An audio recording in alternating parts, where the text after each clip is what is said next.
진보의 조건을 침묵의 눈물이라고 하시는 분도 있어요. 왜 그럴까요? 수행이 연불을 해가지고 수행이 진보하다 보면 저절로 눈물이 나와요. 침묵 속에서 눈물이 나오는 거 희한하잖아요. 도저히 나올 수 없는 것 같은 그런 아무것도 없는 것에서 무슨 눈물이 나오는가. 이래서 침묵의 눈물이라고 하는 것입니다. 연불하는 시간이 점점 더 길어질수록 연불만이 만능이 아니라는 것을 절실히 깨닫게 됩니다. 연불가가 자성을 깨우치기 위해서는, 자성불을 깨우치기 위해서는 과거 긴 세월 동안 쌓아온 마음의 습관, 과거의 잘못된 기억들을 지우는 것과 치유하는 것이 중요하다는 것을 알게 되었던 것입니다. 연불로 진보하려고 한다면 최고의 환해심 상태로 들어가야 하는데 극심한 세상의 스트레스에 시달린다면 그런 사람이 환희심 속으로 들어가기 어렵고 진보하기 어렵겠죠. 분노, 미움, 원망, 슬픔, 절망 같은 나쁜 부정적인 감정들이 사람을 어리석게 만들어서 전혀 내 속에 자성불이라는 아주 대단한 존재가 있다는 것을, 그런 것이 있다는 것조차도 모르게 하는 법인 것입니다. 보통 사람은 다 그렇게 참 허망하게 있는지 없는지, 그런 것이 있는지 없는지도 모르고 그냥 사망하잖아요. 그리고 자기는 똑똑한 척해요. 나는 대학 교수고 박사학위 받았고 나는 의사고 돈도 많이 번다. 연봉이 3억이다. 뭐 이런 거 자랑하고 삽니다. 그런데 정작 자기 속에 있는 가장 소중한 것은 전혀 그런 것이 있는지 없는지 관심조차도 없고 있는지 없는지도 모르고 살으니까 그걸 똑똑한 사람이라고 할 수 있겠는가 하는 생각이 듭니다. 이러한 마음의 독인 업장의 응어리를 풀어서 마음의 독을 싹 빼내야 되잖아요. 근데 가장 효과적인 수단이 눈물을 흘리는 것이라는 것입니다. 감격적인 자비심으로 눈물을 쭉 빼는 것. 그것이 가장 좋은 방법이라고 하는 것입니다. 그래서 제가 말씀드리는 패턴을 많이 보신 분들은 눈물 흘리면서 연불하는 것이 가장 효과적이구나. 근데 눈물을 흘리고 싶다 그래서 연불할 때 눈물이 저절로 나오나요? 그렇지는 않습니다. 훈련을 해야 된다는 것입니다. 그래서 제가 제일 좋아하는 그 의사 중에서 성균관대 의대 이병욱 박사라는 분이 교회 장로이면서도 그분이 천명을 암을 수술해가지고 싹둑 잘라냈는데도 그리고 다시 봉합하고 아무런 이상이 없을 줄 알았는데 마음의 습관을 고치지 못하니까 또 재발하고 하더라는 것입니다. 이래가지고는 안 되겠구나. 그래서 그분이 치료법을 마음 치료를 해야 되겠구나 해서 마음 치료로 나섰어요. 그래서 가장 많이 하는 게 웃음 치료고, 웃음 치료보다는 눈물 치료가 훨씬 더 효과적이다는 걸 깨달았답니다. 그래서 감정의 바다에서 웃음은 파도 세잖아요. 파도 세다 하지만 쓰나미 같지 못하죠. 쓰나미는 그냥 완전히 그냥 다 쓸어버리는 거잖아요. 눈물은 쓰나미와 같다는 것입니다. 눈물을 통해서 사람은 극적인 카타르시스를 경험한다고 합니다.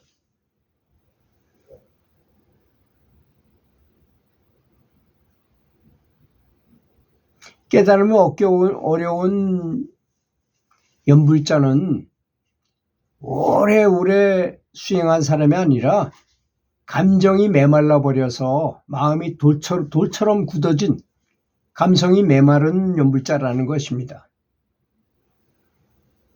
그 어찌 보면 연불하고 도 닦는데 무슨 감성이 무슨 필요가 있는가 이렇게 생각할 가능성이 아주 높아요.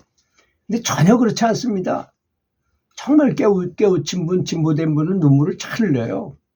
아주 자비롭기 때문에, 감수성이 아주 예민하기 때문입니다. 그래서 제가 깨우친 것이 뭐냐?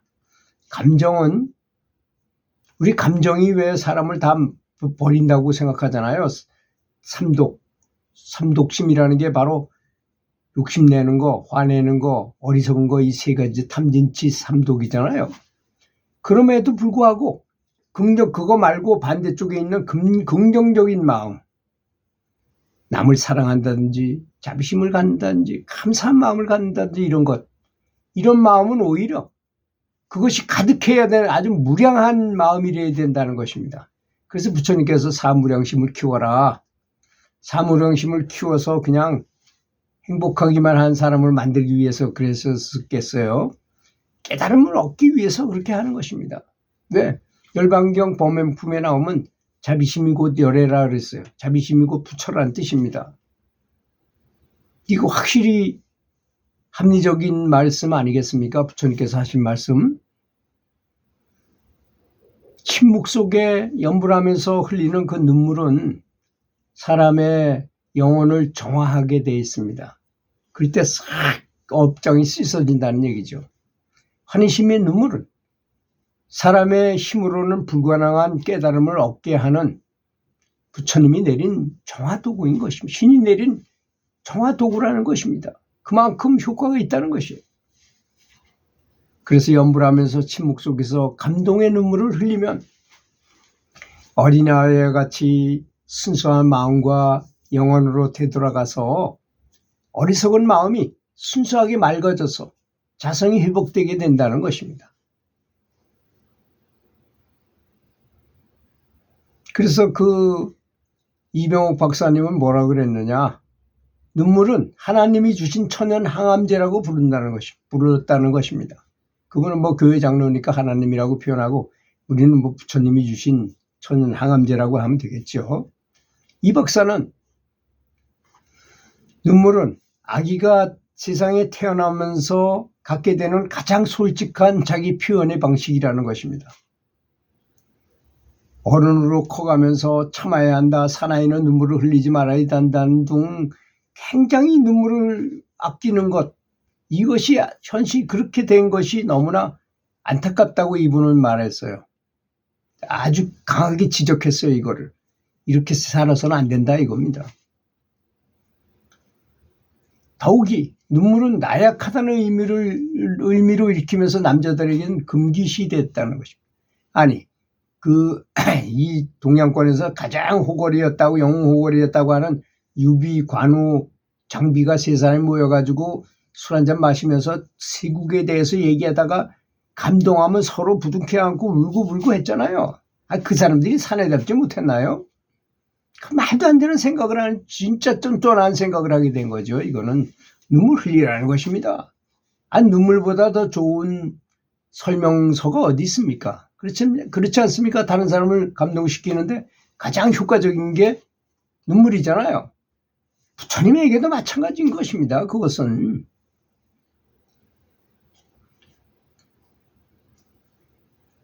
남자의 눈물샘 꽈리는 여자들 거보다 훨씬 더 크다 그래요. 한 번에 더 많은 눈물을 흘릴 수 있다 그래요. 또한 남성 호르몬은 눈물 분비를 느리기도 하고 눈물샘 성장에도 중요한 영향을 미친다고 합니다. 남자 제가 신자들께서도 많이 눈물을 흘리도록 훈련해야 된다고 생각합니다. 원래 남자들은 눈물을 잘 흘리는 인체 구조를 갖고 있는데 사회 통념이, 그런 쓸데없는 그런 통념이 이를 억제해온 것이라는 것입니다.